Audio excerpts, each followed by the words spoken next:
The clock ticked. Each second felt like an hour. My eyes stung, glued to the computer screen. Numbers blurred. My fingers ached, tapping the same keys over and over. This was my life. Trapped. Mr. Trenton, my boss, loomed over me, a shadow of disapproval. His breath, a mix of stale coffee and disdain, washed over me. "Jacob," he hissed, "that report is late, again." Shame burned in my throat. "Almost done, sir," I mumbled, my gaze fixed on the flickering screen. Each flicker felt like a desperate cry for help. "Excuses. Always excuses," Trenton scoffed. His voice dripped with a mixture of boredom and disgust. "You're lucky to have this job, Jacob, don't forget that." He sauntered away, leaving a trail of stale cologne and unspoken threats. I slumped back in my chair, defeated. Another day, another blow to my already bruised spirit. Mr. Trenton seemed to revel in my misery, a predator toying with its prey. The office itself felt like a cage, gray walls, flickering fluorescent lights, the air thick with the smell of stale coffee and unfulfilled dreams. Each day here chipped away at my soul. 5 o'clock couldn't come soon enough. The bell couldn't ring any louder. I was out the door before Trenton could utter another word.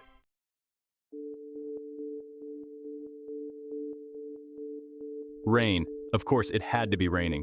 The sky mirrored my mood, gray, heavy, and ready to burst. The streets were slick, reflecting the city lights in a distorted, shimmering dance. Hunger gnawed at my stomach. I trudged toward the grocery store, my worn-out shoes splashing through puddles. Takeout was a luxury I couldn't afford, not tonight. The fluorescent lights of the grocery store buzzed, a stark contrast to the gloom outside. I grabbed the usual, a frozen dinner, a sad substitute for a real meal. Stepping back out into the deluge, I felt a wave of despair wash over me. Just another night. Another reminder of my loneliness, my failure. That's when I saw it. A splash of color against the gray. A flyer plastered on a lamppost, its edges curling from the rain.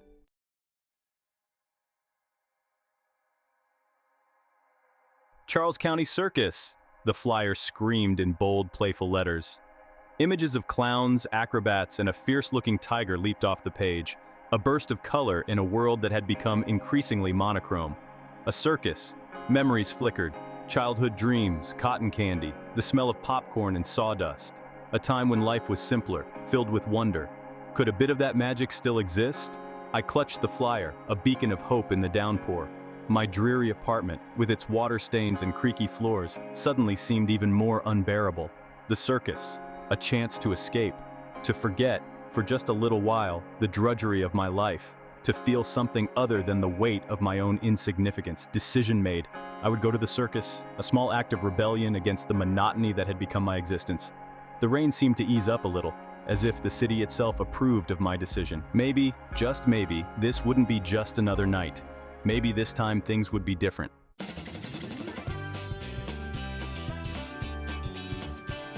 Saturday arrived, a splash of sunlight in my otherwise dreary week. The sun, a rare sight in this concrete jungle, seemed to beckon me towards something brighter. I found myself drawn back to the flyer. The Charles County Circus. It promised an escape from the mundane, a chance to recapture a bit of the childlike wonder I thought I'd lost forever. The walk to the edge of town was longer than I remembered. The cityscape gave way to open fields, the air losing its gritty edge. And then I saw it. A kaleidoscope of color exploded against the clear blue sky. Tents of every hue imaginable, crimson, emerald, sapphire, rose from the ground like giant, welcoming hands. The air vibrated with a chaotic symphony of sounds. Children's laughter, the rhythmic thump of carnival music, the excited shouts of vendors hawking their wares.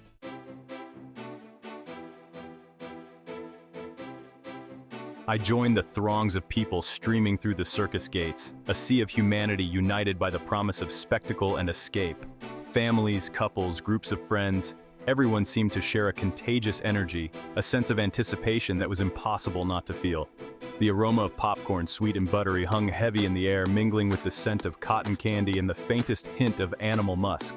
It was intoxicating, this sensory overload, a far cry from the sterile, predictable confines of my office.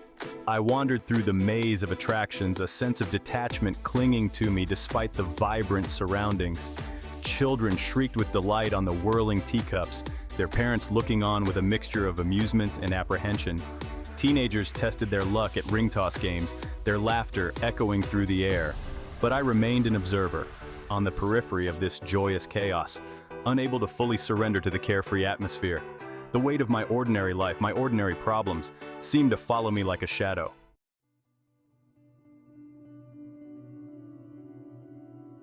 And then I saw it. Tucked away in a far corner of the circus grounds, partially obscured by the shadow of a towering Ferris wheel, stood a tent unlike the others. Its canvas was a deep, velvety purple, adorned with silver stars that glimmered faintly even in the afternoon sun.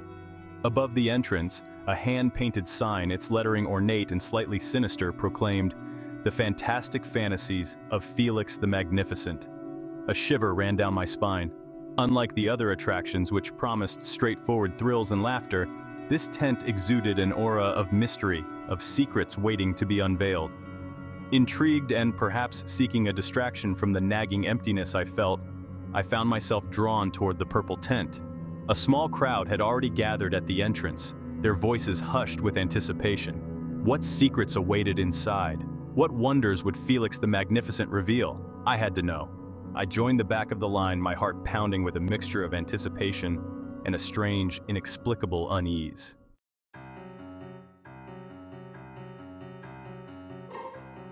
The air crackled with anticipation. The crowd surged forward, eager to step inside the big top. I let myself be carried along by the current, my heart pounding with a strange mix of excitement and trepidation. A wave of heat washed over me as I stepped inside the tent.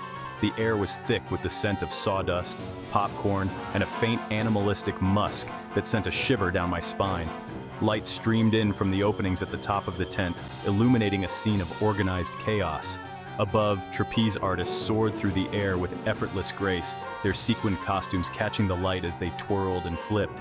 Below, a troupe of clowns cavorted in the ring, their painted smiles wide and exaggerated, their antics drawing shrieks of laughter from the children in the audience.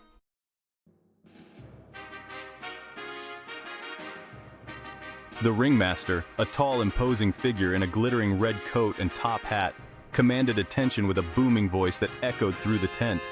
His words were a blur of hype and spectacle, promising a show that would astound and amaze. My gaze darted from one marvel to the next. A team of acrobats formed a human pyramid, their movements so perfectly synchronized it was as if they were a single, many-limbed being. A juggler tossed flaming torches high into the air, their fiery arcs illuminating the awestruck faces of the audience. And then, there were the animals.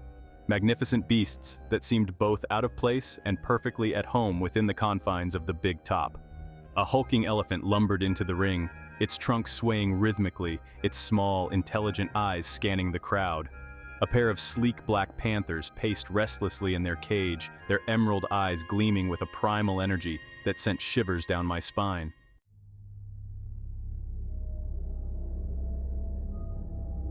The spectacle of the circus, the sheer impossible feats of skill and daring, held me captive. For a brief time I forgot the drudgery of my everyday life, the oppressive weight of my own insignificance. The grand finale was a breathtaking display of aerial acrobatics, the trapeze artists soaring high above the center ring, their bodies twisting and contorting in ways that seemed to defy gravity. The crowd erupted in thunderous applause as the performers took their final bow. As the crowd began to disperse, I found myself lingering near the exit, reluctant to leave the magic of the circus behind. That's when I noticed it, a smaller tent tucked away behind the main attraction, its entrance partially obscured by a heavy dark curtain.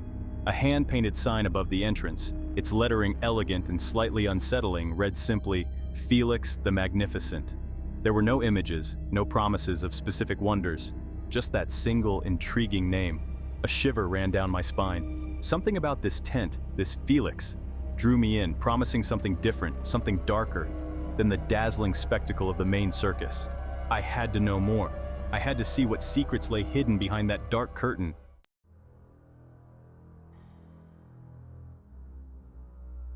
The air grew heavy, the scent of popcorn and sawdust replaced by a cloying sweetness, like overripe fruit. I pushed aside the heavy velvet curtain and stepped inside. The world outside, the vibrant chaos of the circus, seemed to melt away. The air inside was still and close, thick with the scent of incense and something else, something I couldn't quite place. The interior of the tent was dimly lit, illuminated only by a few flickering lanterns that cast long, dancing shadows on the walls. Rows of rickety wooden chairs faced a small raised stage. The stage itself was bare except for a single object, a large, ornate box, its wooden surface intricately carved with strange symbols and unsettling figures.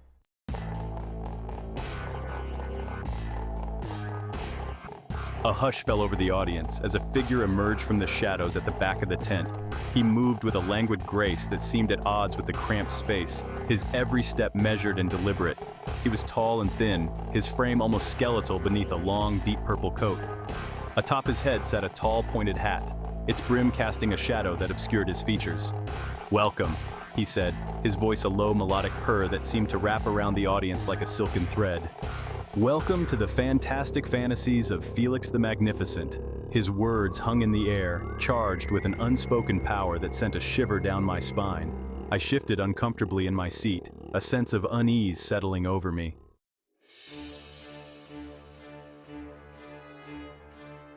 Felix moved with an unsettling grace, his long fingers dancing over a deck of cards, a shimmering silk scarf, a silver coin that seemed to appear and disappear at will.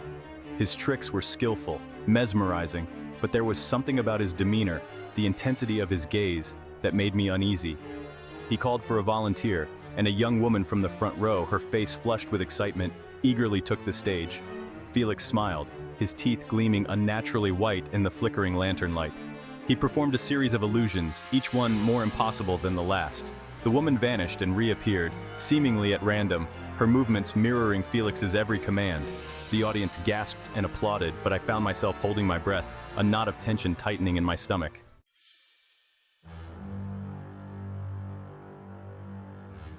The air crackled with a strange energy as Felix moved on to his next illusion.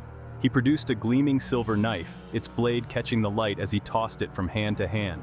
The smile had vanished from his face, replaced by a look of intense concentration, almost predatory. He approached the young woman, who was now standing beside the ornate box, her eyes wide with a mixture of fear and anticipation. He gestured towards the box, and she hesitated for a moment before stepping inside. Felix slammed the lid shut, the sound echoing through that silent tent. He turned to face the audience, the silver knife glinting in his hand. "And now," he said, his voice barely a whisper, "for the grand finale."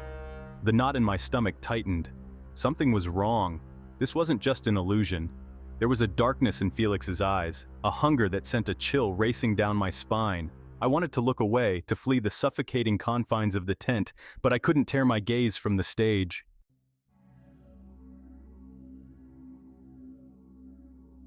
Felix, his face a mask of cold focus, raised the silver knife high above his head. The blade glinted under the dim light, a beacon of menace in the hushed tent. The audience leaned forward, captivated by the macabre dance unfolding before them. With a swift, fluid motion, he plunged the knife into the box.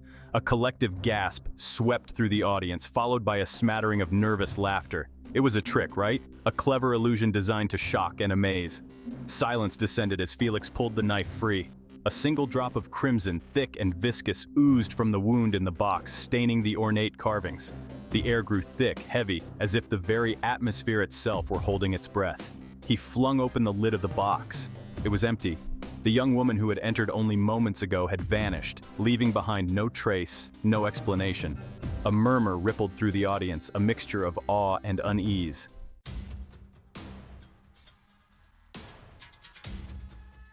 Felix smiled, a slow, predatory curl of his lips that sent chills down my spine. "And now," he announced, his voice smooth as silk, something a bit more daring. He gestured towards the back of the stage, where a spotlight illuminated a large, ornately carved chair. A second volunteer, a young man this time, his face pale but determined, took his place in the chair.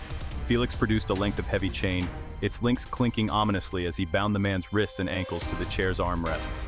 With a flick of his wrist, Felix sent the chair spinning. It whirled faster and faster, a dizzying blur against the backdrop of the darkened tent. The audience watched, mesmerized, as Felix produced a handful of gleaming throwing knives, their blades catching the light as he sent them flying towards the spinning target. A collective gasp arose as a knife landed, its blade quivering a hair's breadth from the young man's head. Another and another, each one finding its mark with terrifying precision, framing the captive in a deadly halo of steel.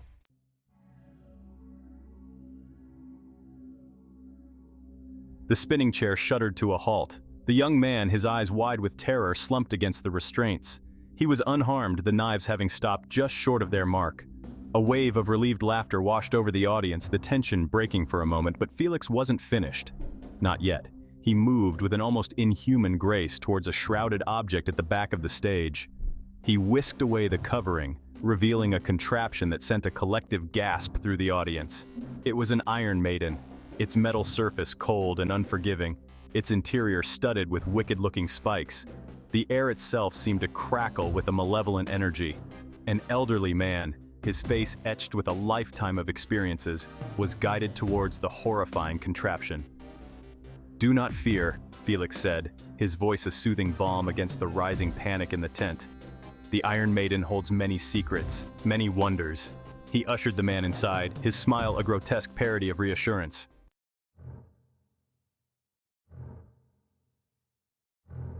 The heavy door of the Iron Maiden clanged shut. Felix threw a lever, and the audience gasped as the spiked interior began to contract, the metal groaning under the strain. A muffled scream, choked off as quickly as it began, echoed through the tent. Felix released the lever, and the Iron Maiden creaked open.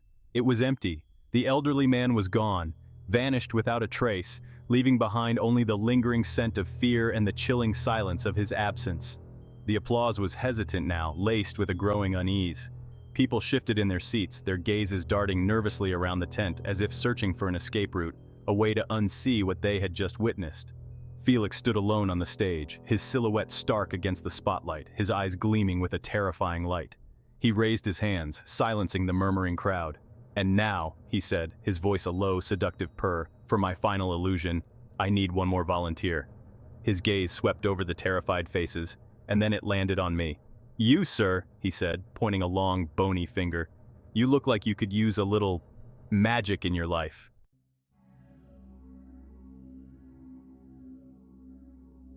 A cold dread gripped me, rooting me to my seat. My heart pounded against my ribs, a frantic drumbeat against the silence that had fallen over the audience. Every eye in the tent was on me, their gazes a mixture of morbid curiosity and pity. "Don't be shy," Felix beckoned, his voice a hypnotic whisper that cut through the tension. He extended a hand towards me, his long, pale fingers beckoning me towards the stage. "Come now, don't you trust me?" My mouth went dry, words caught in my throat. I wanted to refuse, to jump up and run, to escape the suffocating atmosphere of the tent, but my limbs felt heavy, leaden, as if an invisible force held me captive.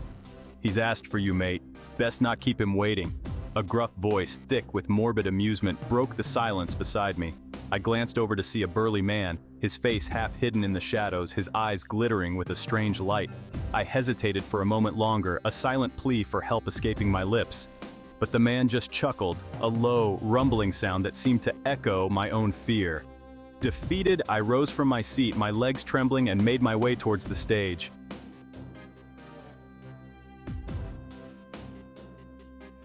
The air grew colder as I approached the stage, the scent of incense thick and cloying. Felix greeted me with a smile that didn't reach his eyes, a chill settling over me as he guided me towards the ornate box. It loomed before me, larger than it had seemed from a distance, its carved surface pulsing with a faint, unsettling energy. I hesitated at the threshold, my breath catching in my throat. "Don't worry," Felix said, his voice a soothing murmur that did little to calm my racing heart. "It will be over before you know it." He placed a hand on my back, a subtle pressure that propelled me forward. The interior of the box was dark, the air stale and close, thick with the scent of dust and decay. I felt a prickle of unease as the lid slammed shut above me, plunging me into absolute darkness. My pulse quickened, each beat echoing in the confined space. The wood beneath my fingertips felt strangely warm, as if alive, pulsing with a faint rhythmic thrumming that matched the frantic beat of my own heart.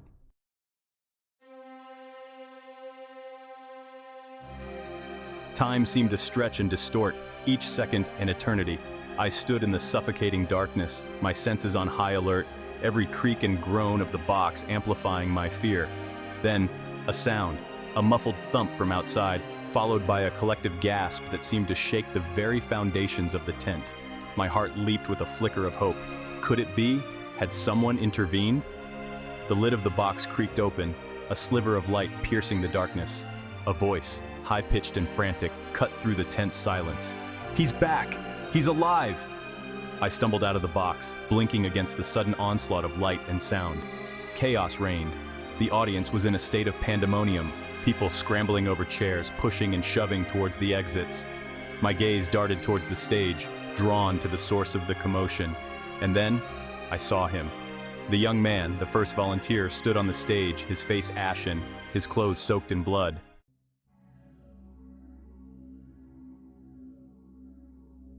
A collective gasp rippled through the crowd, followed by screams of terror and confusion.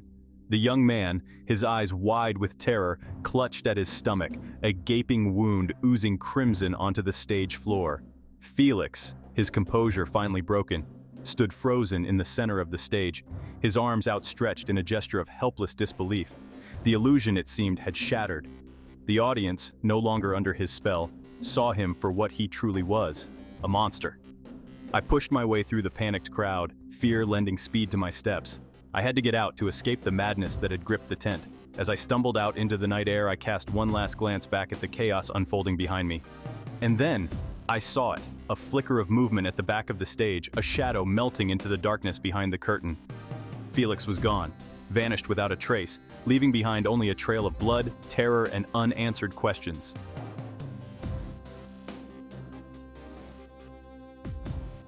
The cool night air hit me like a slap. I ran. My feet pounded the pavement, a desperate rhythm against the silence of the deserted midway. The remnants of laughter and music seemed a cruel mockery now, the echoes of a nightmare. Each hurried breath sent a sharp pain through my chest, but I didn't dare slow down. The image of the young man, his face contorted in pain, his clothes stained crimson, fueled my flight. I didn't stop until I reached the familiar glow of the streetlights, the sounds of the city a jarring contrast to the eerie silence I'd left behind. Even then, I kept glancing over my shoulder, half expecting to see Felix's shadowy figure emerge from the darkness, his eyes burning with a cold, malevolent light. My phone felt slick in my trembling hand as I dialed 911. The operator's voice, calm and reassuring, seemed to come from a different world, a world where magic was confined to children's parties and illusions were just tricks of the light.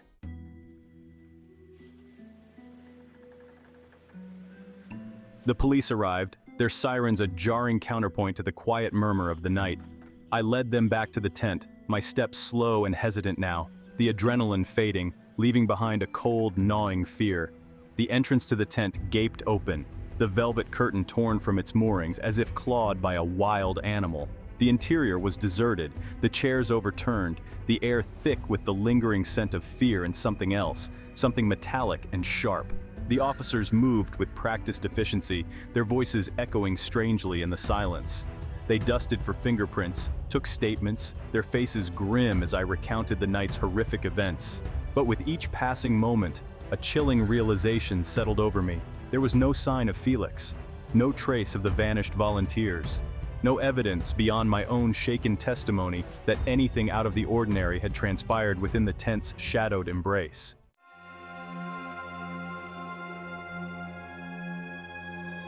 Days turned into weeks. The investigation, despite its initial intensity, yielded no answers. The circus, its bright lights and joyous music now a distant memory, had moved on, leaving behind only a patch of trampled grass and a lingering sense of unease. The authorities, unable to identify the vanished volunteers, eventually closed the case, attributing the events to mass hysteria, a shared delusion fueled by the circus's intoxicating atmosphere. But I knew the truth. I had seen the look in Felix's eyes, the hunger that lurked beneath his polished veneer. I had felt the cold touch of magic, the terrifying reality that lay hidden beneath the surface of his illusions. The memory of that night, the screams, the blood, the chilling ease with which Felix had vanished, continued to haunt my dreams. I left my job, my apartment, the city itself, seeking solace in anonymity, hoping to outrun the shadows that clung to me.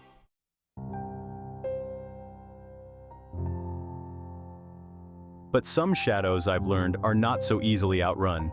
They linger at the edge of your vision, whispering your name in the dead of night, reminding you that the world is a stranger, more dangerous place than you ever imagined. I still think of Felix sometimes, his face a haunting specter in my memory. I see his eyes, gleaming with a cold, predatory light, and I wonder where he went, what dark corners of the world he now calls home. And so I offer this warning to anyone who might find themselves drawn to the allure of the unknown. the promise of a spectacle that defies explanation. If you ever happen across a flyer, its edges worn, its colors faded, advertising the fantastic fantasies of Felix the Magnificent, heed my words, turn away. For within the depths of his tent, where shadows dance and illusions bleed into reality, lies a darkness that even the bravest soul cannot hope to escape.